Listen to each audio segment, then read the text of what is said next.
Bismillahirrahmanirrahim.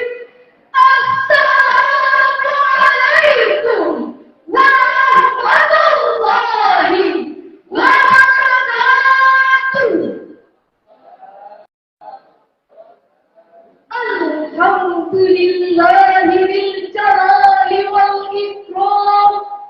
Alladzi a'azzana bil Islam wa akramana bil iman wa nawwara qulubana bil Qur'an.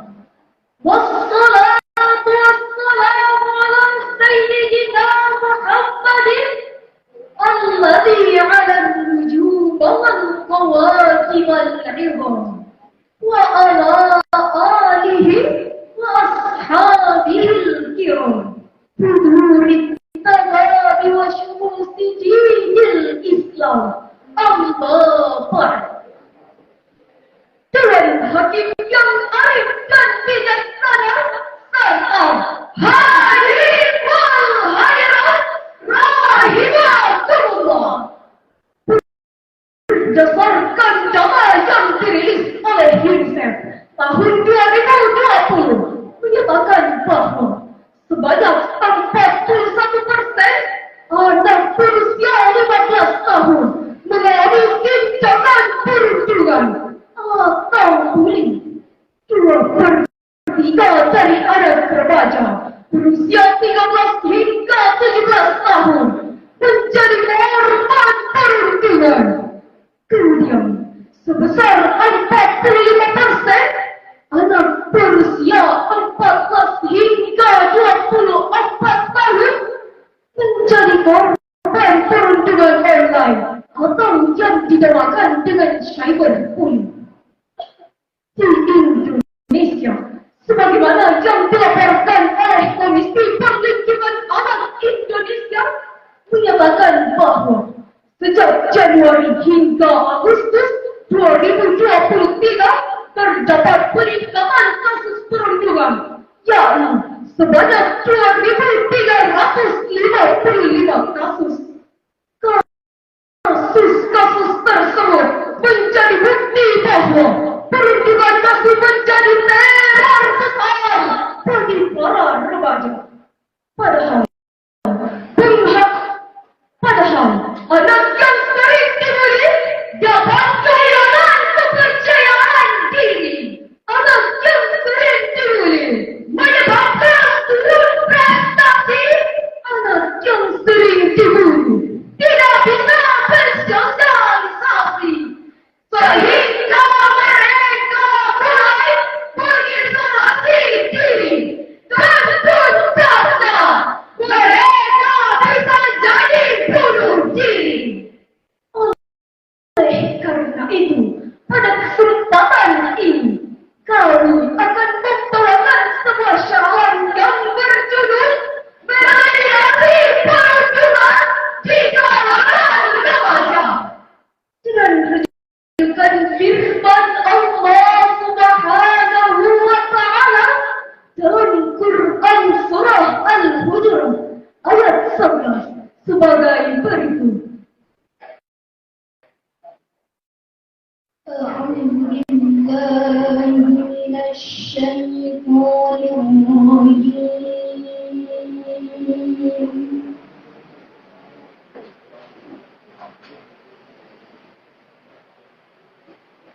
Bismillahirrahmanirrahim.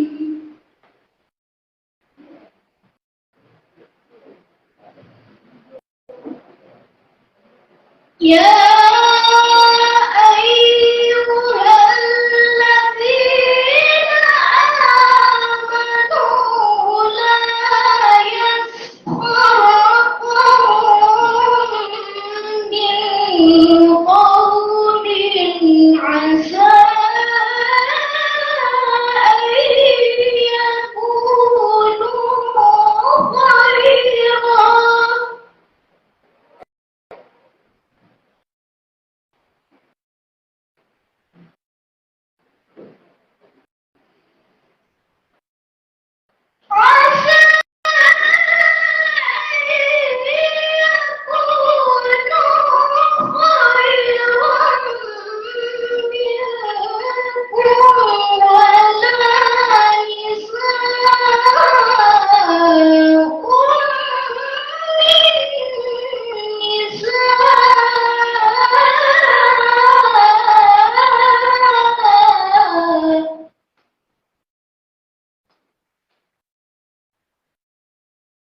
ولا نساء من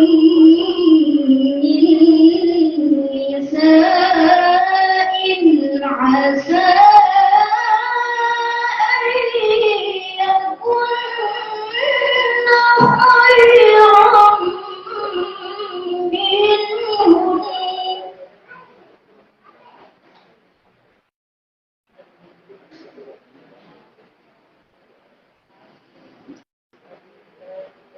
ولا تلمزوا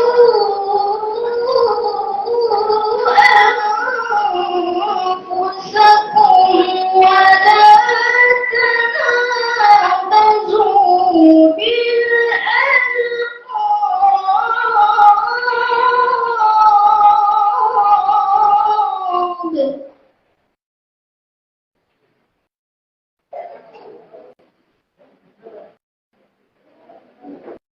بئس الاسم الفسوق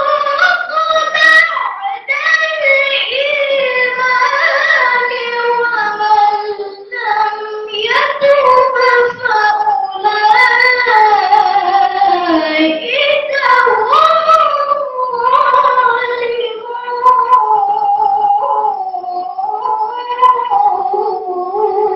الظالمون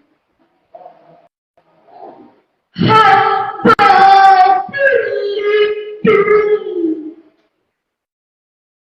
يتوفى يا الله dari bisikan syaitan yang terkutuk dengan menyebut asma Allah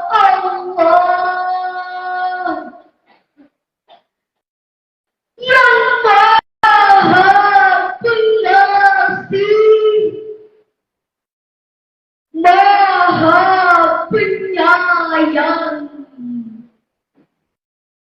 Wahai orang-orang yang beriman, janganlah satu kaum menolak kaum yang lain, karena boleh jadi mereka yang menolak itu lebih baik daripada mereka yang diolok-olok. Dan janganlah seorang perempuan-perempuan menolak perempuan yang lain, karena boleh jadi perempuan yang menolak itu lebih baik daripada perempuan yang diolok-olok. Dan janganlah seorang kamu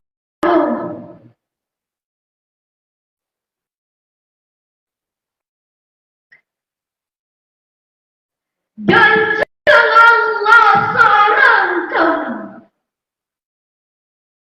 dan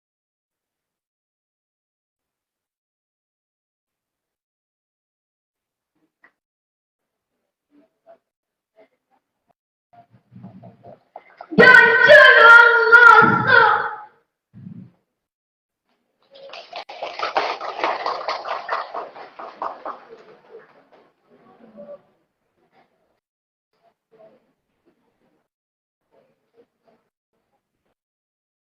dan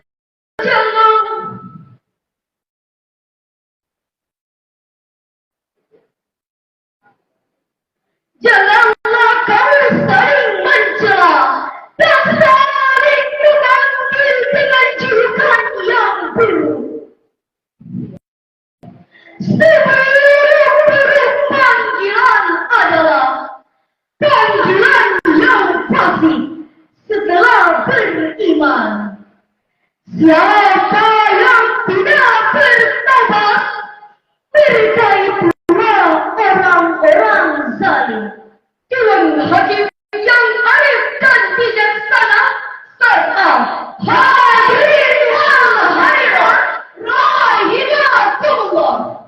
dalam kitab Al-Jami' li Ahkamil Quran jilid 16 halaman 324, Imam Al-Qurtubi mengungkapkan pendapat yang dikutip dari Ad-Dahab yang mengatakan bahwa ayat ini diturunkan pada utusan Bani Bakir yang datang menghadap kepada Rasulullah sallallahu alaihi wasallam ketika mereka melihat keadaan para sahabat yang miskin seperti Ammar, Kufar, Ibnu Fuhairah dan yang lainnya. Mereka mengejek orang-orang tersebut. Berkenaan dengan mereka, Allah Subhanahu wa Ta'ala menurunkan ayat ini. Tafsir Al-Quranul Azim jilid 7 halaman 489, Ibnu Katsir mengemukakan bahwa Allah Subhanahu wa Ta'ala melarang melakukan as-sufriyah yang dalam ayat ini bukan hanya berarti mengolok-olok tetapi juga memandang rendah.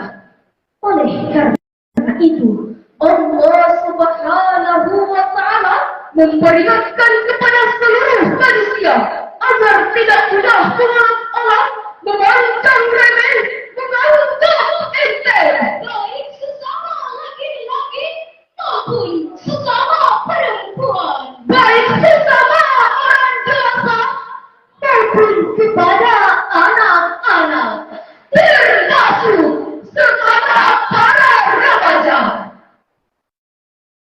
Pada ayat tersebut, Allah Subhanahu wa Ta'ala memperingatkan larangan dalam 3 bentuk sekaligus.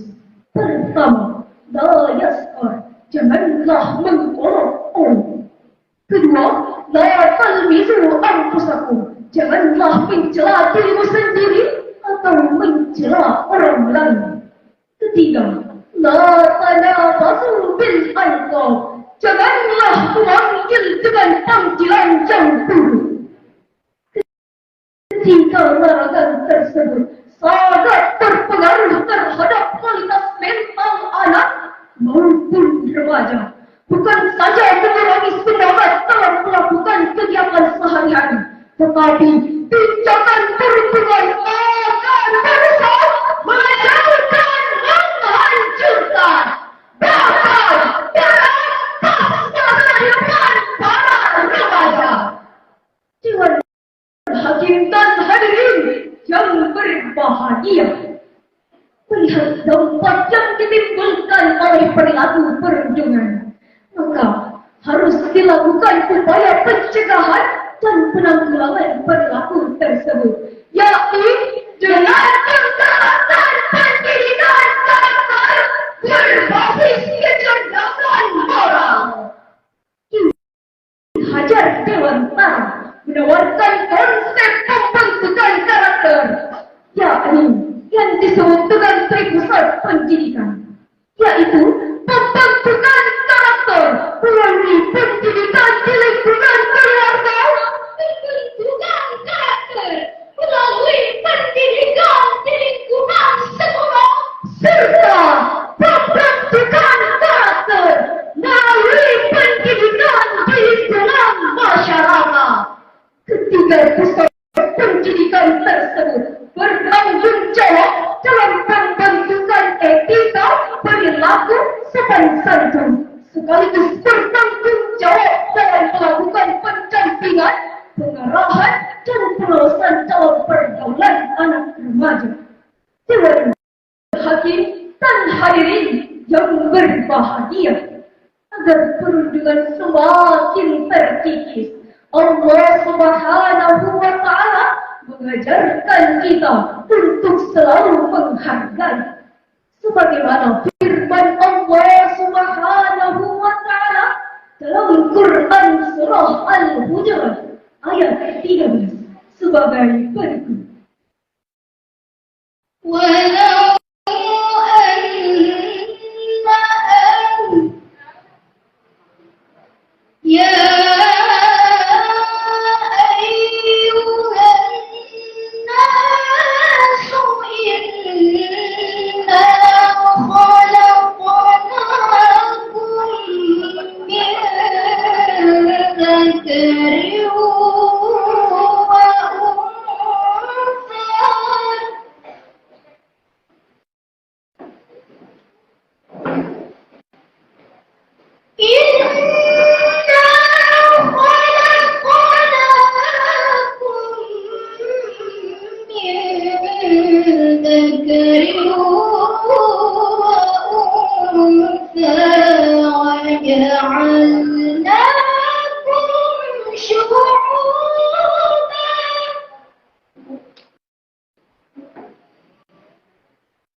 Sesungguhnya kami telah menciptakan kamu dari seorang laki-laki dan perempuan.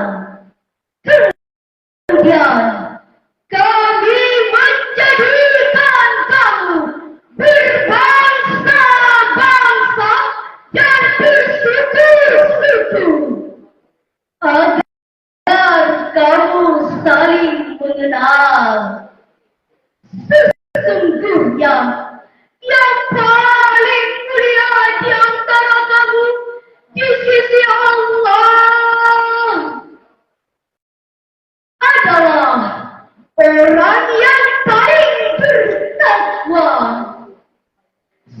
Sesungguhnya Allah Maha mengetahui lagi Maha teliti dengan hakim yang arif dan bijaksana serta hadirin wal hadirat rahimahullah. Ayat ini menegaskan bahwa dalam hal penciptaan manusia yang membedakan seseorang di hadapan Allah Subhanahu wa Ta'ala hanyalah kualitas ketakwaan masing-masing. Oleh karena itu, tujuan utama penciptaan manusia agar mereka saling mengenal, saling menghargai, saling bersilaturahmi, tidak boleh saling menghina, tidak boleh saling mencela, dan tidak boleh saling membangkang, apalagi saling berdesak. Dari uraian tersebut dapat disimpulkan bahwa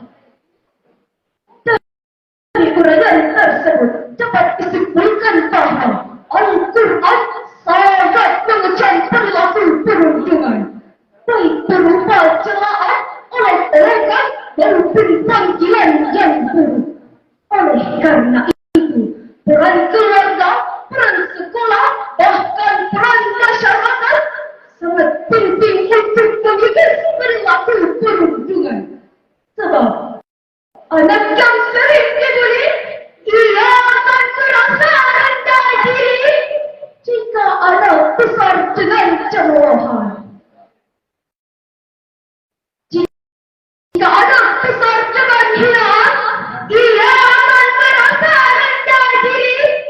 Sebaliknya, jika anak tumbuh dengan motivasi, ia akan menjadi percaya diri. Jika anak tumbuh dengan kasih sayang dan persahabatan, ia akan menebar cinta dalam kehidupan. Demikianlah syarahan yang dapat kami sampaikan. Mudah-mudahan bermanfaat bagi kita semua. Sadaqallahul azim.